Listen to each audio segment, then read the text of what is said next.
And we are live. Hello, everyone. Welcome to our Cosmic Thursdays virtual lecture series. And we are live. My name is Sinan Du, and I am in charge of the public outreach and education part in the Department of Physics and Astronomy. We are live.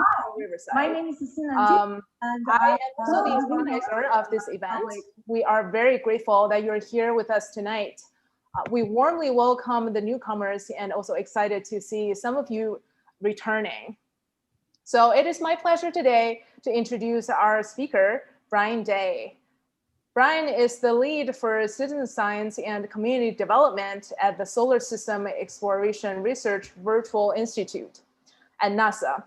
In this role, he provides opportunities for students and the public to directly participate in NASA science and exploration.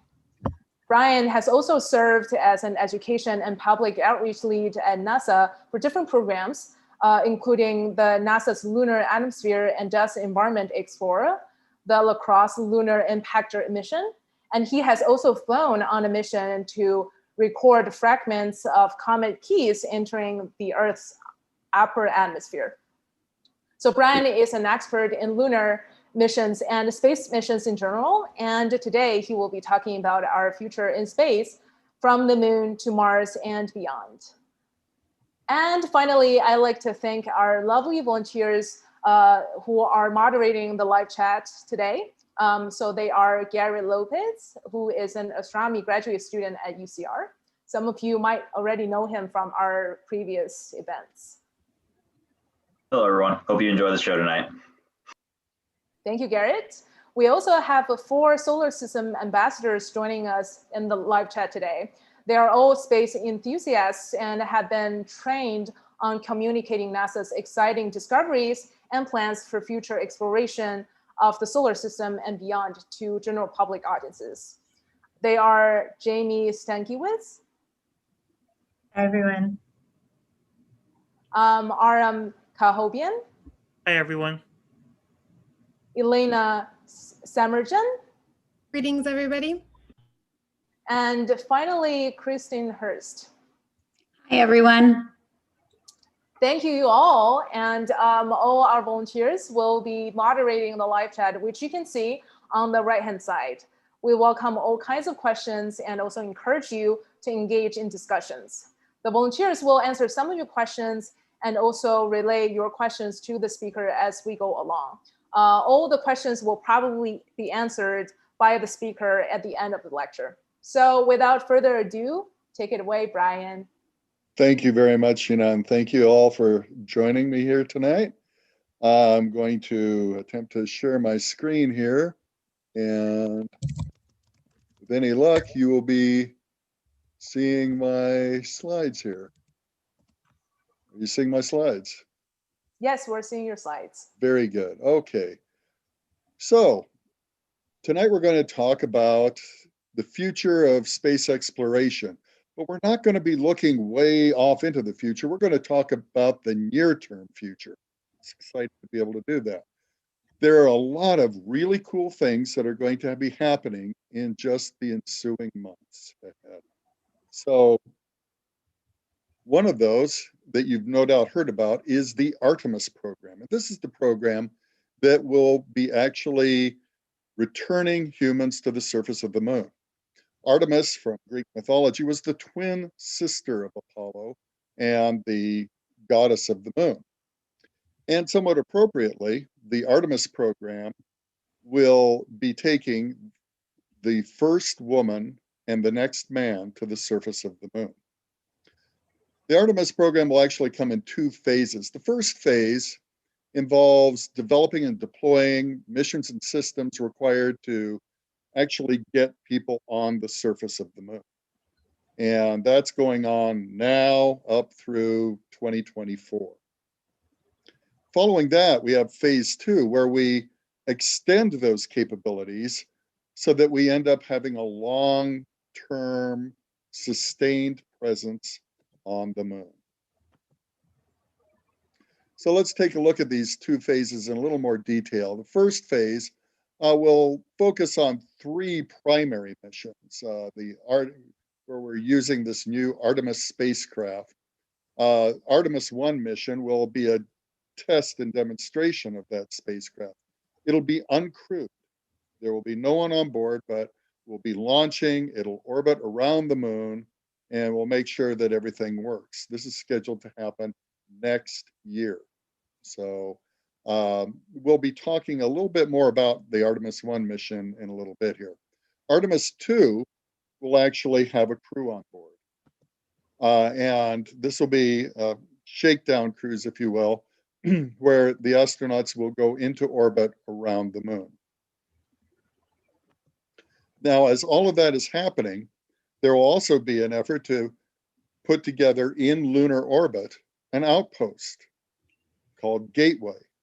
And so that is going to be established in lunar orbit, and we'll also be launching a human landing system into orbit around the moon, so that in 2024, you'll have an Orion mission, or you'll have an Artemis mission using the Orion spacecraft that we'll talk about, and it will rendezvous with the human landing system and actually get people down on the surface.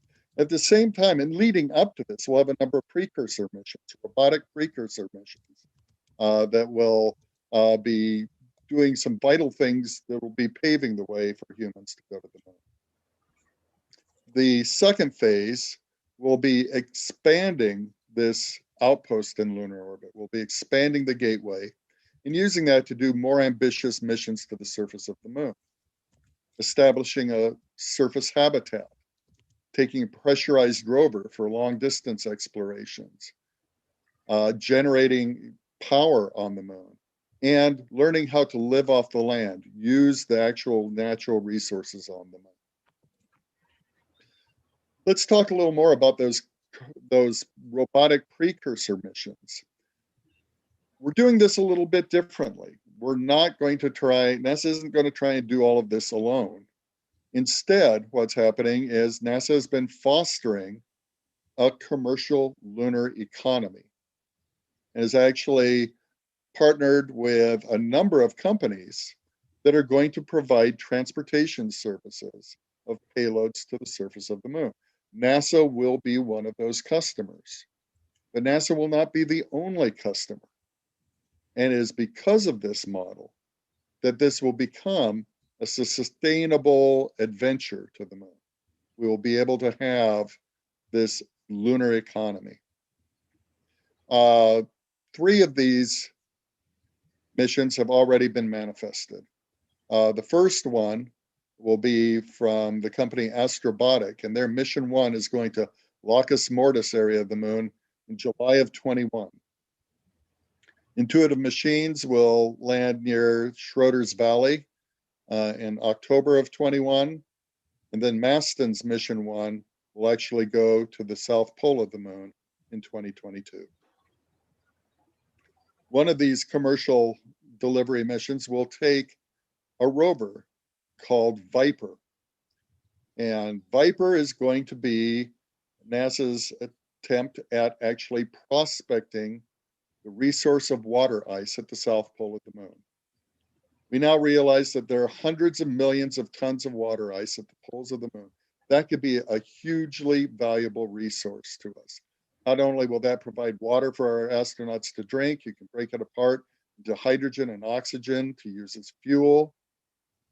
And as a result, the moon could become our fueling station to explore much further out into the solar system. It doesn't have the gravity well of Earth. It doesn't have the thick atmosphere of the Earth. It's a lot easier to use the moon as your staging point for further explorations into the solar system.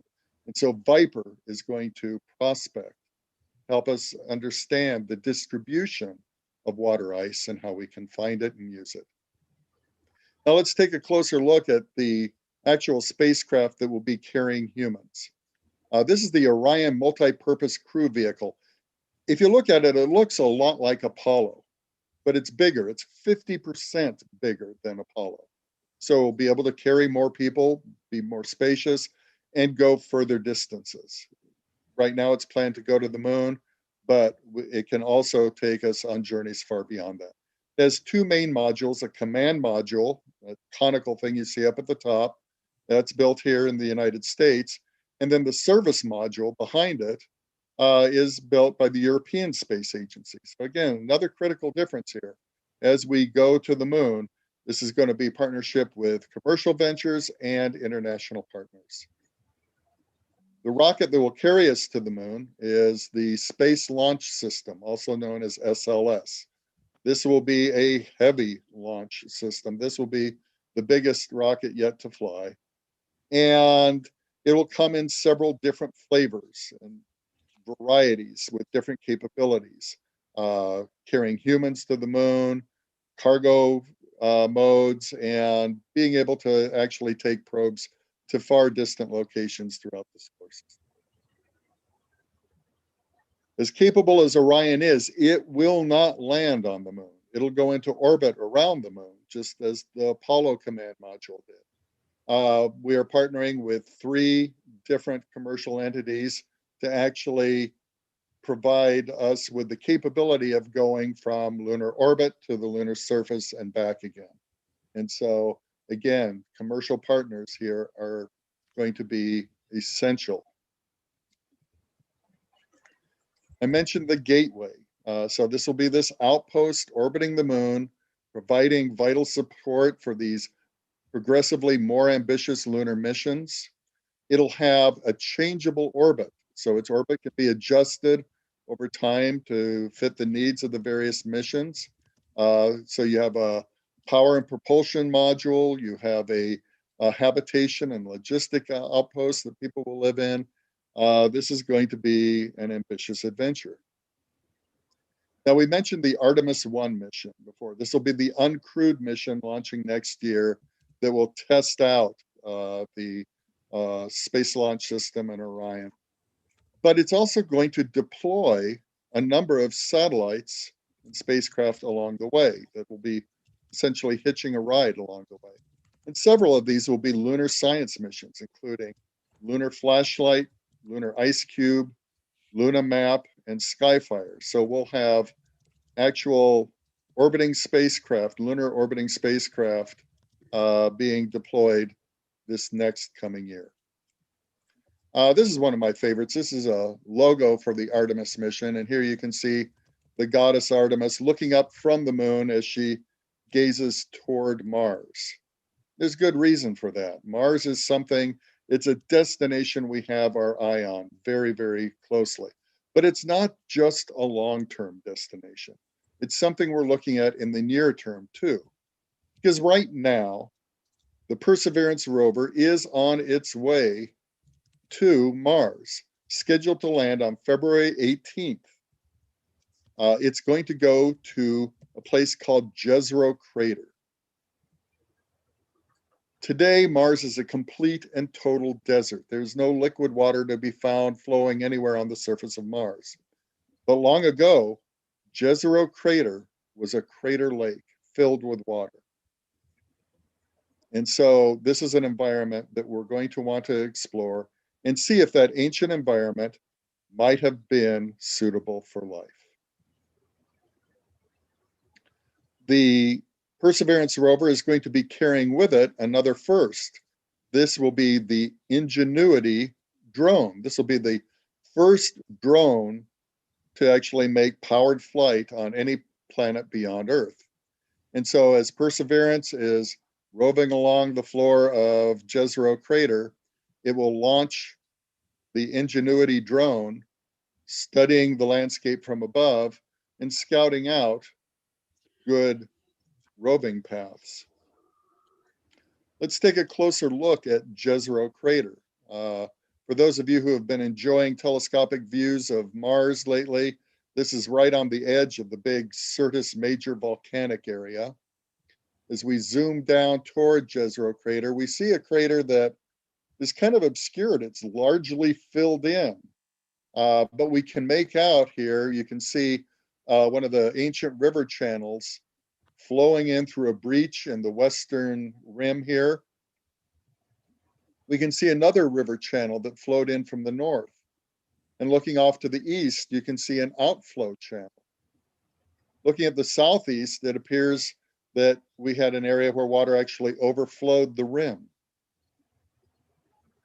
A little more detail shows us in this blue area here, this is the planned landing ellipse for Perseverance. This is where we plan to have Perseverance touch down.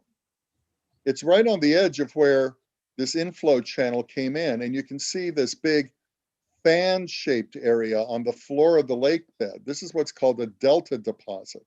This is where, as the river flowed into the lake, the water slowed down. As it slowed down, it dropped its load of sediment, mud, gravel, sand, and formed this big fan-shaped deposit on the bottom of the lake bed.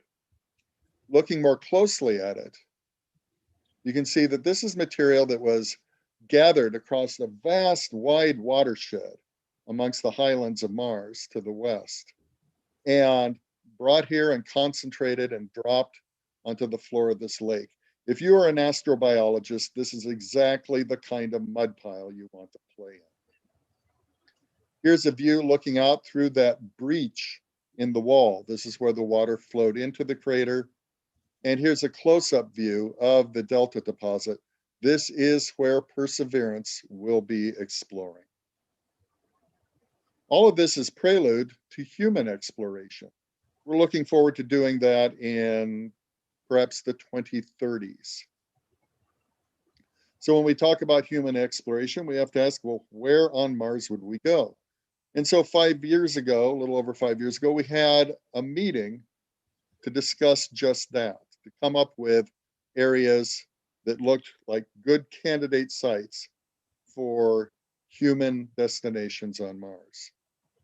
And out of that meeting came this idea of an exploration zone, a circular region with a radius of 100 kilometers. So it's a big area. And within that circle, you would have a landing site, you would have an area designated for habitation, and you would have a number of regions of interest. These would take the forms of science regions of interest, areas of particular scientific interest, perhaps where water had once accumulated, and resource regions of interest, areas where there are resources that we can use to live off the land when we're on Mars. So 45 of these potential areas were identified in this meeting. We're planning to have another one of these meetings, and we'll certainly be adding to the list. But we had certain constraints, certain rules to live by when you suggest a landing site. One is that it couldn't be too far north and it couldn't be too far south.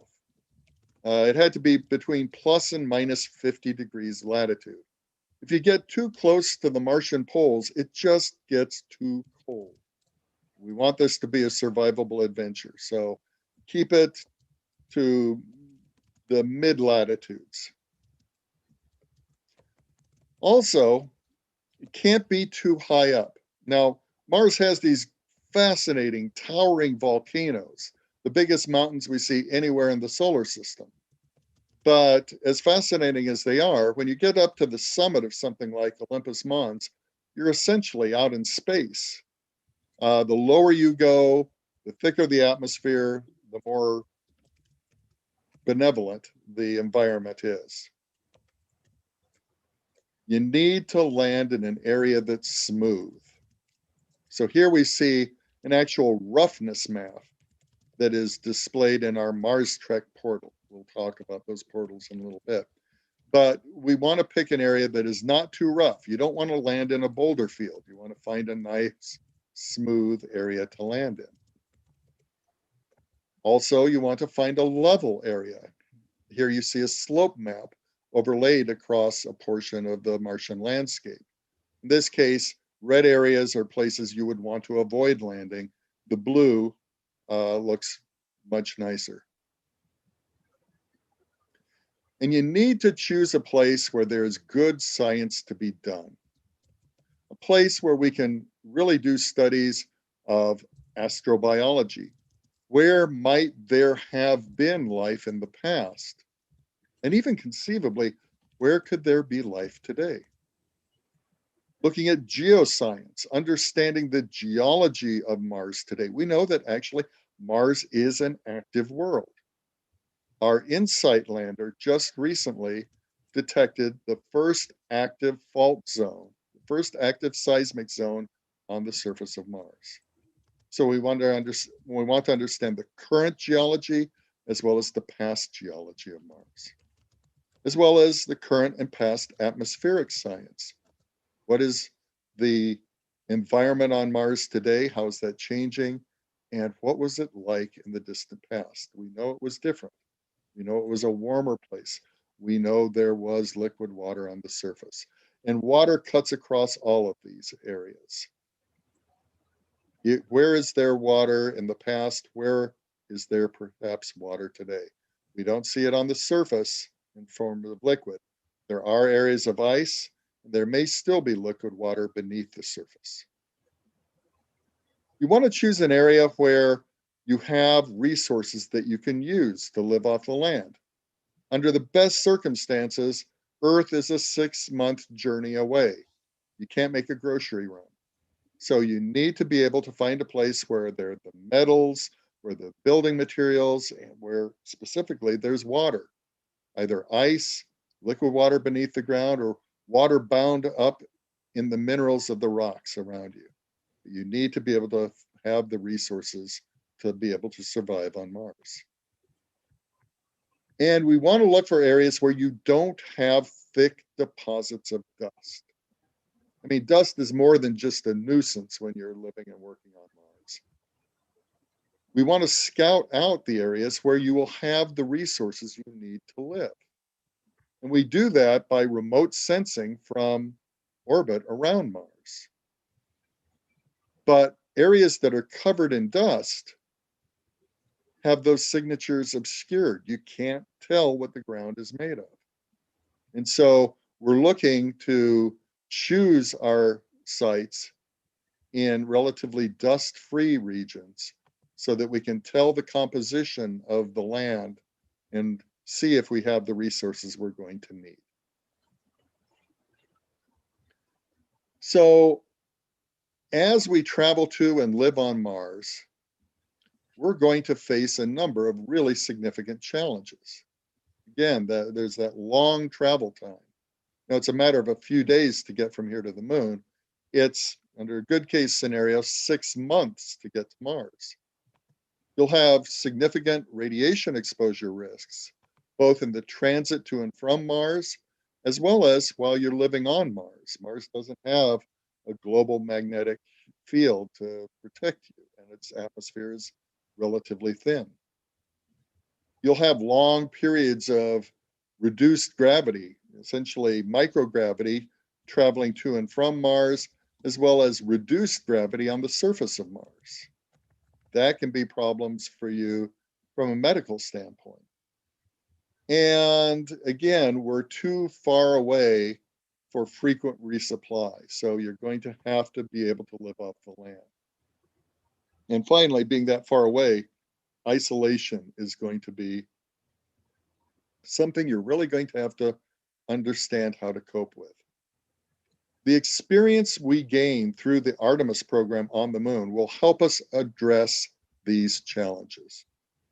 The moon is going to be a vital training ground as we prepare to go to Mars. Now, here's a completely different world. This is the asteroid Bennu. Bennu is what we consider to be a near-Earth asteroid. It only measures about 490 meters across. That's like 5 soccer fields across. It's not a big world, but it is considered a hazardous world. We consider it a hazard because of its orbit. Its orbit actually crosses that of the Earth's. It spends part of its time out beyond Earth, between Earth and Mars, but part of its time inside the Earth's orbit, between the orbits of Earth and Venus. And it's those crossings that could be a potential problem. Now, fortunately, Bennu has been tracked very carefully, and we now realize that it does not pose an immediate threat for us, at least within our lifetimes. But it is an object we definitely need to keep our eye on. Now, while Bennu may be a threat to life in terms of impacting, I mean, just ask the dinosaurs what a bad day that can be. Bennu can also be critical to the existence of life, or at least it could give us clues to that. Bennu is actually made up of very primitive rocks, boulders that we call carbonaceous chondrites. This is a very primitive, this is the building blocks of the solar system. And we find these in certain types of meteorites that fall to Earth. And when we slice them open, we see that inside are some really amazing molecules. We see amino acids. We see nucleotides, the building blocks of life. You are made of amino acids. Your sister, your brother, your parents, your cat, your dog, trees, grass, everything that's alive is made of these amino acids, these building blocks of life. And we now realize that these very special molecules are forming in space around us and raining down upon us in the form of these rocks from space. And so it may have been that life here on Earth was seeded by these organic rich meteorites, these rocks coming from space.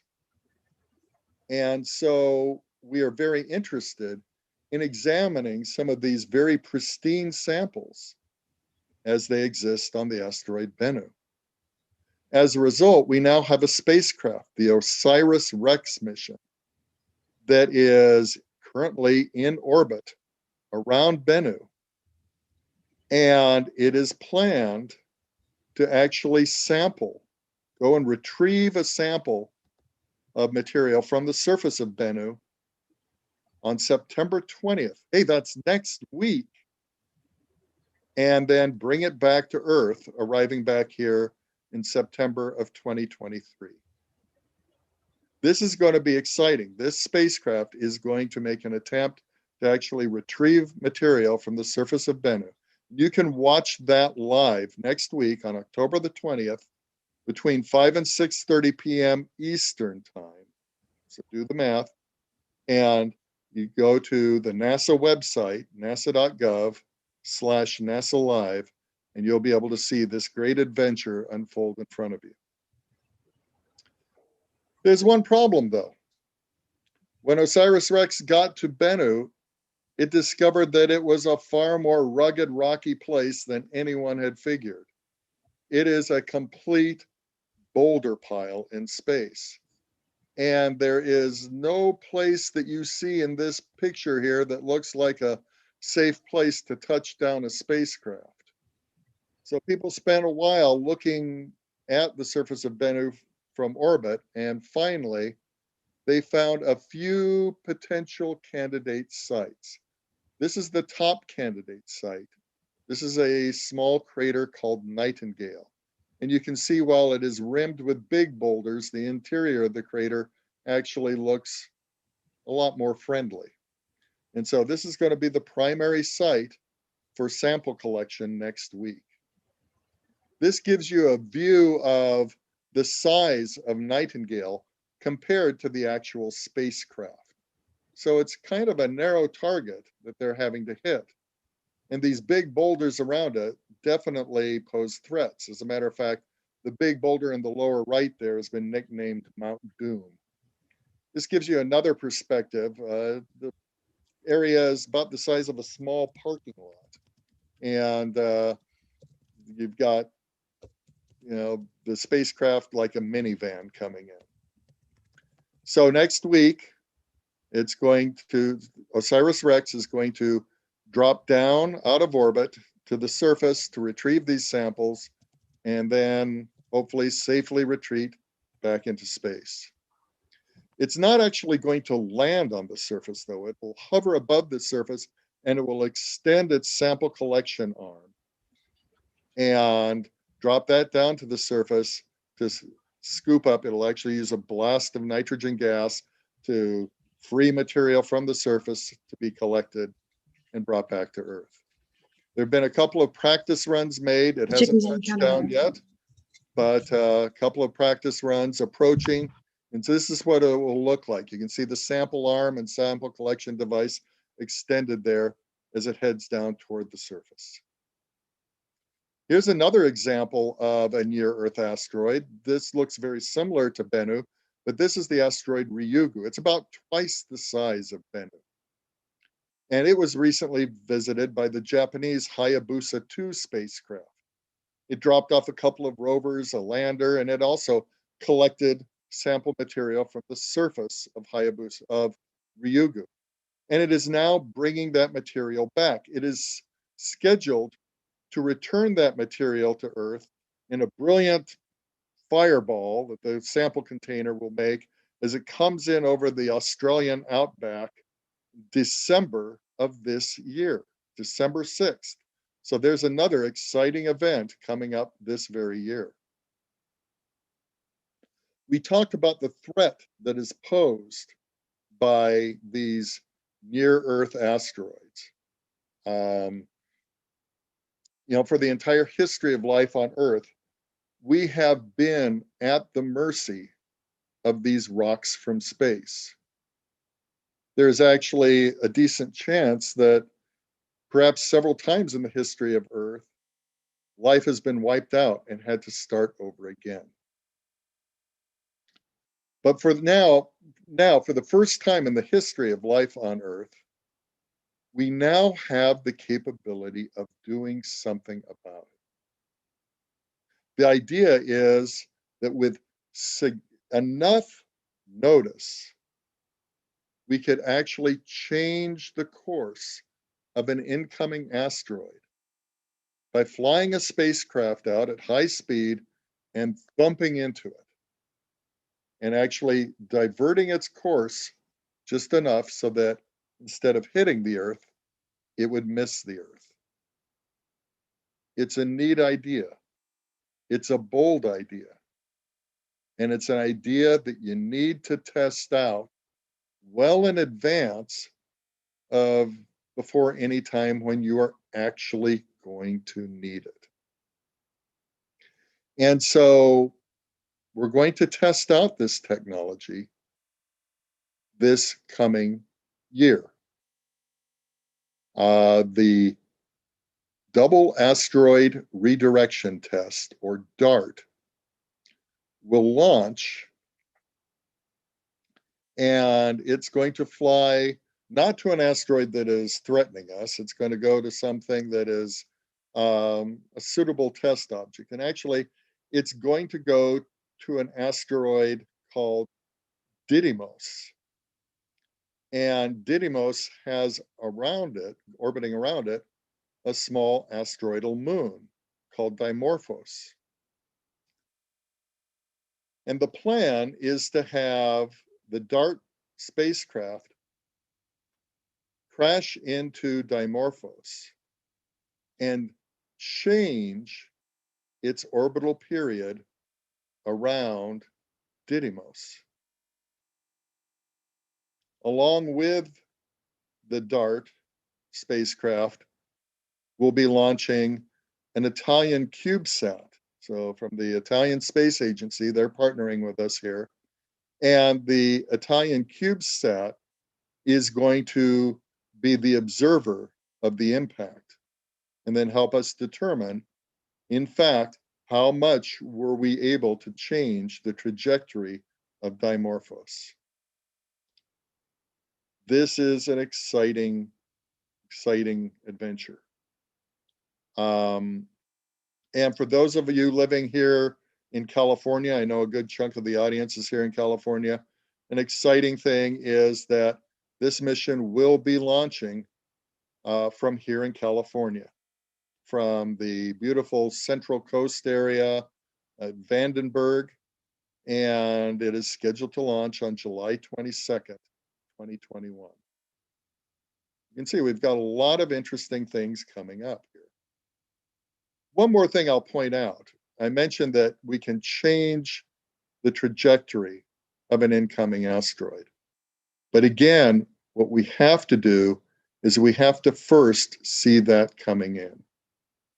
We can't protect ourselves from something that we don't know is approaching us. The first step in protection is detection.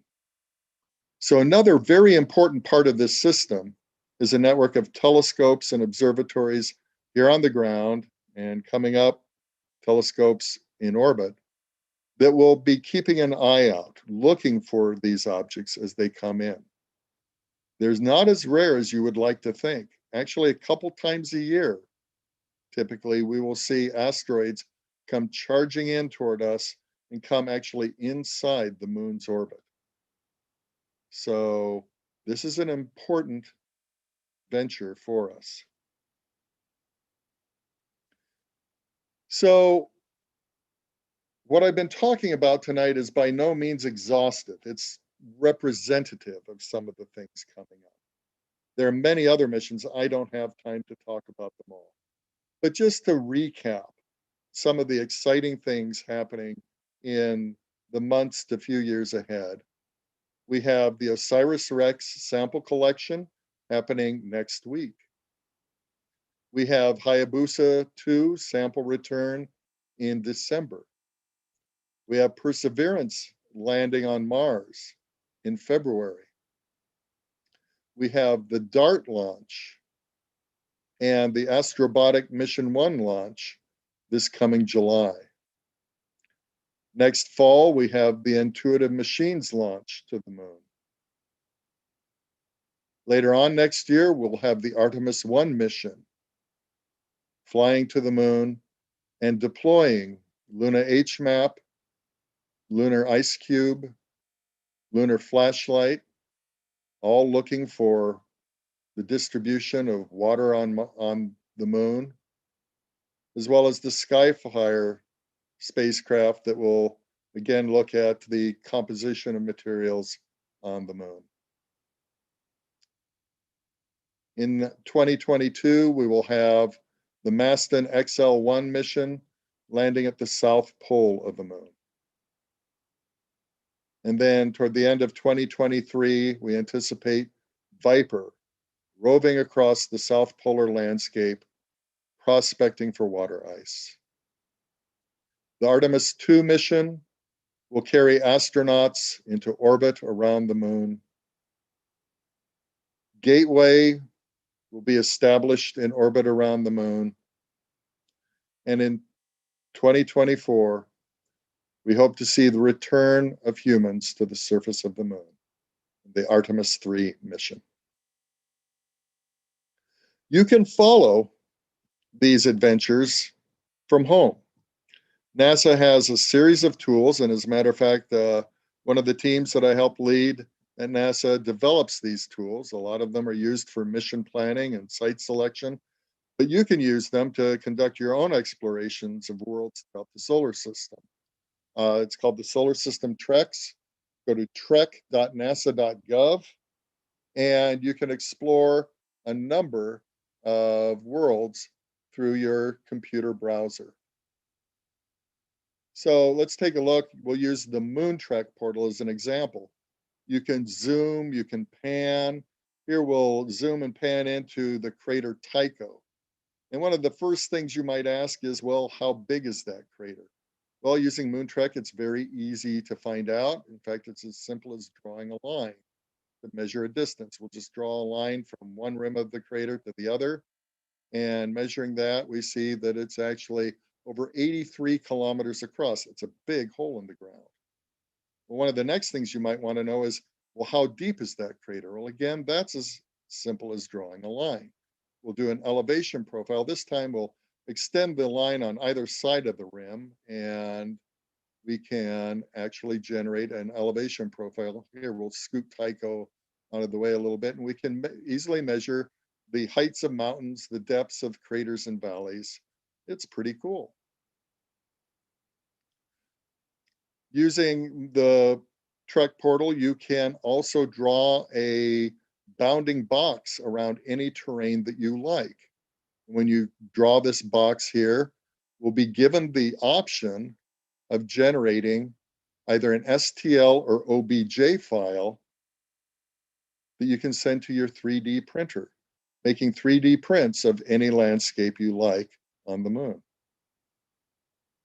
Where it really gets fun is switching into 3D mode. Then you can interactively use standard keyboard game control keys and your mouse to interactively go flying across the moon, down into craters.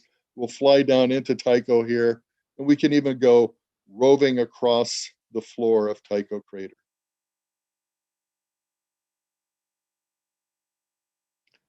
An exceptionally interesting feature of the Trex is to be able to draw a path anywhere you want across the surface. The portal will then return to you a QR code. Scan that QR code into your smartphone, and you will then be able to put your smartphone in a pair of simple cardboard compatible goggles and fly whatever path you drew in virtual reality. So I will invite you to use the Solar System Trex. Go to trek.nasa.gov. You can explore the moon. You can explore Mars. You can explore Bennu and Ryugu. You can explore the asteroids Vesta, the dwarf planet Ceres, moons of Saturn, and other worlds to come. So with that, if I haven't put everybody to sleep, I'll be happy to try and take some questions. Great. Thank you very much, Brian, for a terrific talk. We do have a lot of questions, great ones in the live chat. And I would also like to encourage everybody, if you haven't yet, the next 15 minutes would be your last chance if you have a question you want to be answered. Okay, so going from the very beginning, Iqbal Pitawala was asking about the Hazero crater. On that crater, how do you identify inflow and outflow channels? They just look very similar. They do, don't they? So how would you tell an inflow channel versus an outflow channel? And one of the ways you do that is you look at those deposits of material. So as the water flowed into that lake, it slowed down when it hit that big open lake.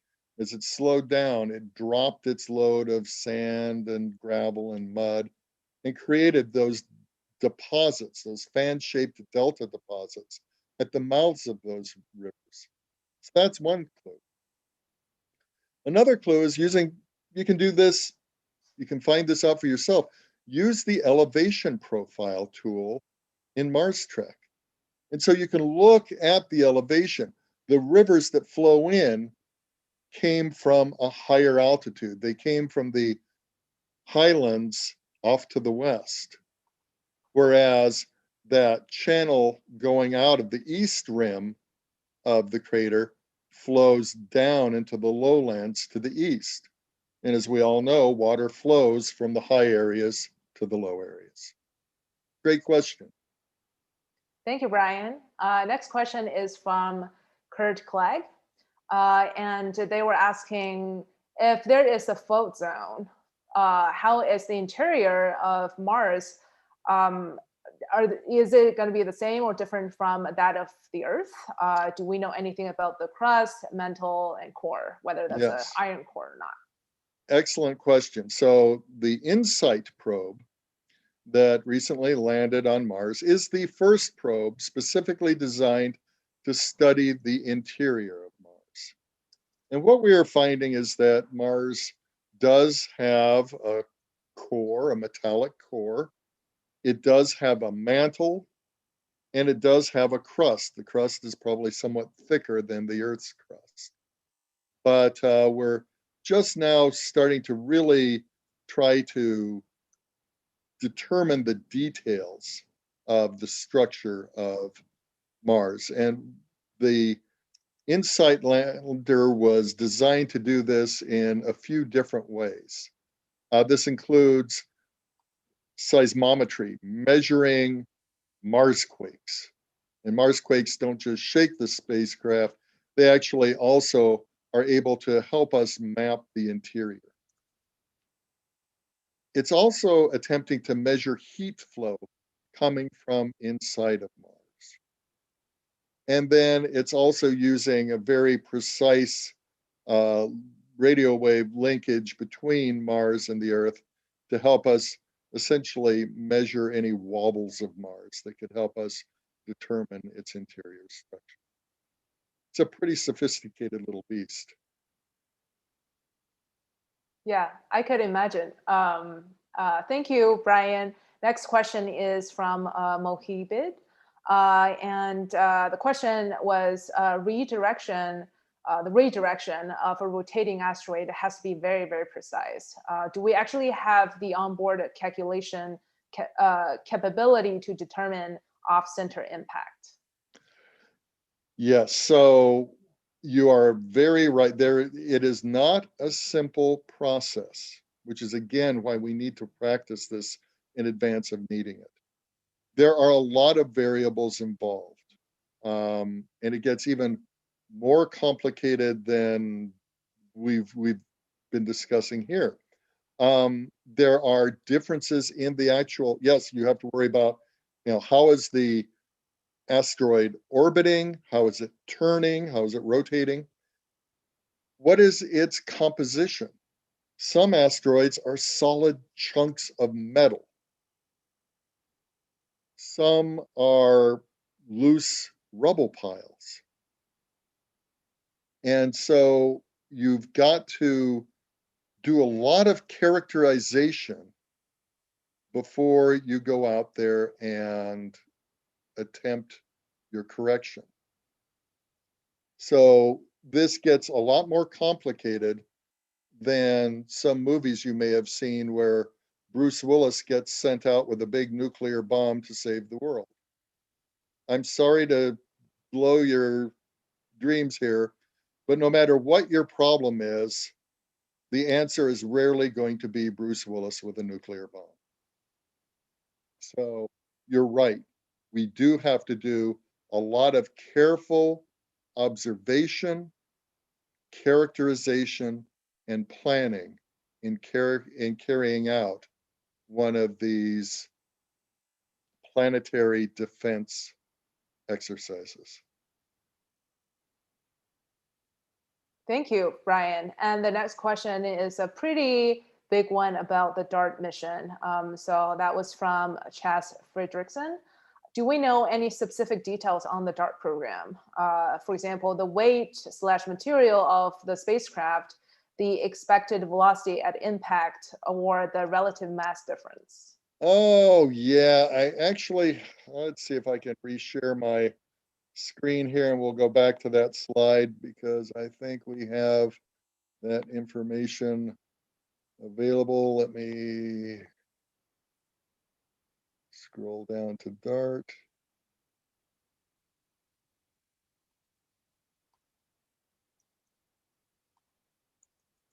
So, the impact velocity will be 6 kilometers per second. The spacecraft will have a mass of 500 kilograms.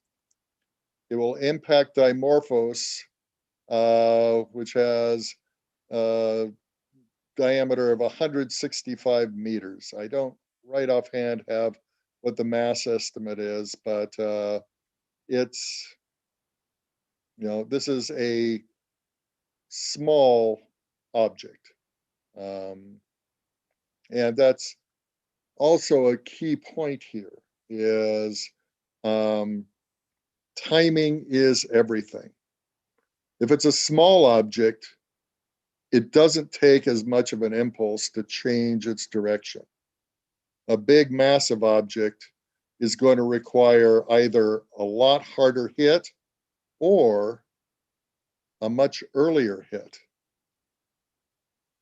The more notice you have, the more in advance you can act, the smaller the angle that you have to impart to the path of the asteroid. So if you get a long enough advance notice, you can change the path of even a large asteroid. That's why these observation campaigns are so really, really important. Yeah, well, it sounds like it's an ongoing effort to just monitor all those asteroids, especially the ones that could harass the Earth. So I guess that's, it's going to put a lot of time and effort into that for NASA. Absolutely. Yeah. Okay, so our next question is from Chris Nyberg. Is additional radiation shielding required for humans on the moon? Absolutely. So the moon, if we're going to be there for an extended period of time, we are going to be living in an enhanced radiation environment. Now, you might think, well, gee, we've had astronauts living on the International Space Station for long periods of time. Hasn't that already answered the question for us? The answer is no, because the International Space Station is in low Earth orbit. It is inside the Earth's protective magnetic field that diverts a lot of this charged particle radiation. But once you get out to the moon or Mars or places beyond, you're well beyond that protective barrier. And so the radiation environment that you face is significantly more challenging. And so how will we go about living safely on the moon?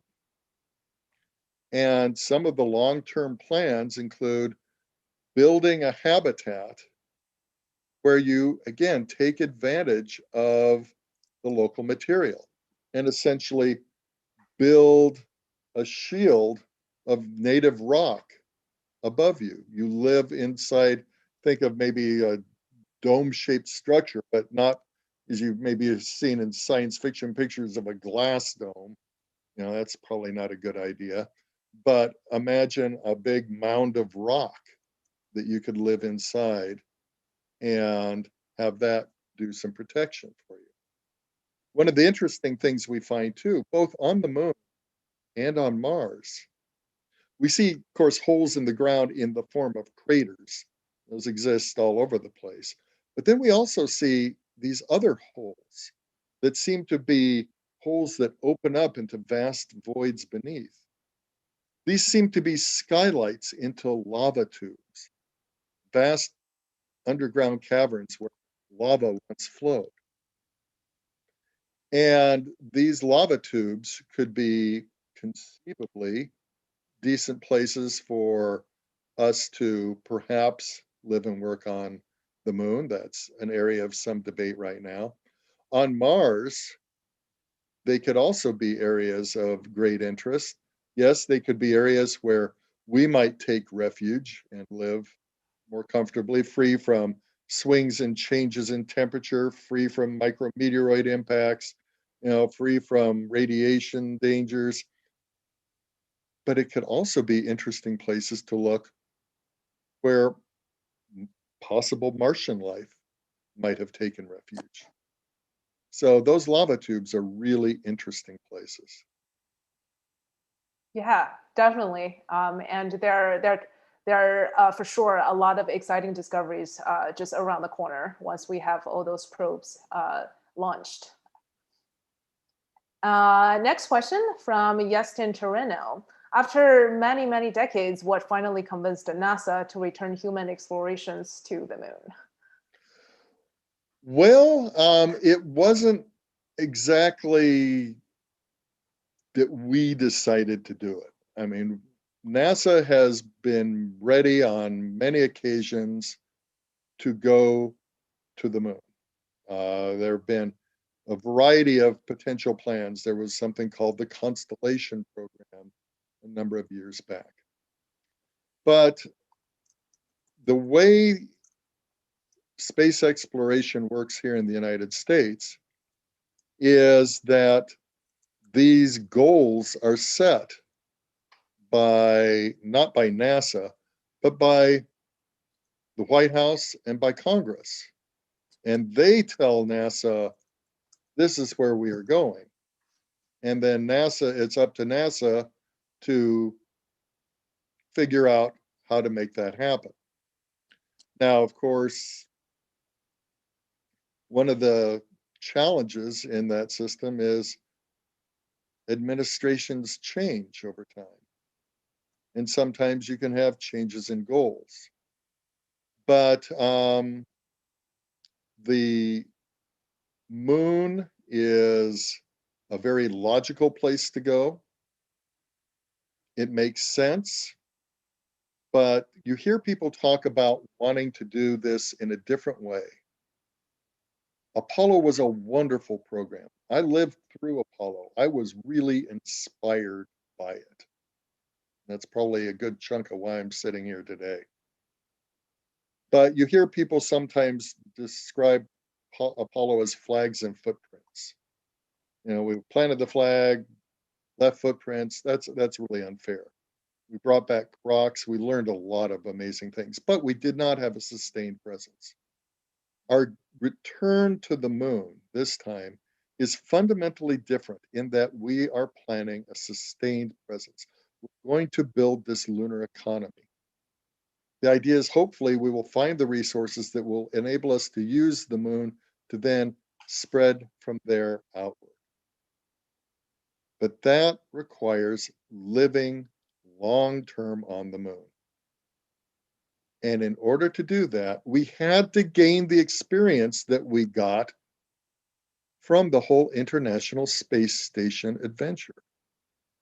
Yes, it's not the same as living on the moon, but we have learned so much from having people live for extended periods of time in a microgravity environment, living for over a year's period of time in space.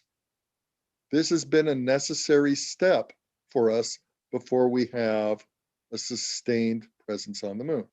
We're going to move out through the solar system in a stepwise fashion. And you hopefully learn something important with each step. That's a great answer. Thank you, Brian. And we have a few more questions, and hopefully those are quick questions. So next one is from Gary Varney. Are there plans for a remote telescope at the lunar south pole? Are there plans for a remote telescope? Yes, as a matter of fact, one of the ones that I'm especially excited about is a telescope actually on the far side of the moon. This would be a radio telescope that would take advantage of the fact that the far side of the moon is always radio quiet, shielded from all the noise we generate here on Earth. And this would be able to look back into the cosmic dark ages, the time shortly after the Big Bang, before the first stars turned on, really give us this view back into the ancient early history of the universe. And the far side of the moon provides a unique environment to be able to do that. Now, knowing Gary, he wants a telescope that he can operate from home. We'll have to work on that. Yeah, and there's another moon-related question from Jose Thomas. Why not launch missions to Mars directly from the moon? Well, that's a very good question, and that is actually very much what we are thinking. Once we get this infrastructure on the moon, it becomes much easier for us to go to the distant places in the solar system. When you launch something from here on Earth, you're launching from the bottom of a very deep gravity well. You're launching through a very thick atmosphere. With the moon, you don't have either of those problems. It's a lot easier to escape the moon than it is to escape the Earth. And so if we develop the ability to generate rocket fuel on the moon and to actually do manufacturing on the moon, we can use the moon as our departure point to expand throughout the solar system. Yeah, that makes so much sense. And I'm very excited if we actually ended up doing anything on the moon. So that's going to be very, very exciting. Agreed. Final question from Mohibid again. Why are there differences in the magnetic field from one planet to another? That's a wonderful question, and we want to find out the answer to that. That's why we want to establish a lunar geophysical network. That's why we want to probe the interior of Mars. One of the things that we understand, though, is here on Earth, we have a fluid outer core, and it's composed of iron and some nickel and maybe some sulfur in there too, and it's convecting, it's moving. And as it moves, it acts as a dynamo, and it generates this magnetic field. Now, when we look at the moon and when we look at Mars, we're looking at worlds that are smaller than ours. Now, we can hypothesize something that might have happened. Because they're smaller worlds, they have less insulating material, they would have done not as good a job of holding in their internal heat. And so they would cool down more quickly than the Earth has. And so perhaps that convective core has slowed and maybe stopped, in which case that magnetic field would shut down. It's a good theory. We need to check it out. Yeah, absolutely. And thank you very much again, Brian, for a terrific talk. And I think this concludes our lecture today. I'd like to thank everyone again for joining us this evening. And I hope you all liked this lecture and learned something exciting. We will actually be sending out a survey in a couple days to everyone registered just to collect feedback. So this survey is going to be completely anonymous and we'll only be seeing statistical results. We wanted to learn how we did well and what we could have done better. So if you could kindly spare a few minutes to fill out this survey, that would be very much appreciated. And having this kind of evaluation will help us keep running this kind of outreach events. So yeah, we would really want a relatively high response rate. And also you will have a chance to sign up for our email list in the survey form. And finally, I would love to encourage everyone to actually follow our Facebook page, which I am sharing right here. So if you type in astronomy, UC Riverside, then you would see this page. And every time we have events scheduled, there will definitely be Facebook events posted on here. And of course, you can also choose to follow our YouTube page, which is this channel. And all the past events will be made permanently available to the public, so you could check it out later. Well, so I guess that's it for today. Well, thank you everyone for joining us again, and have a good night. Thank you. Bye. Thank you. Goodbye.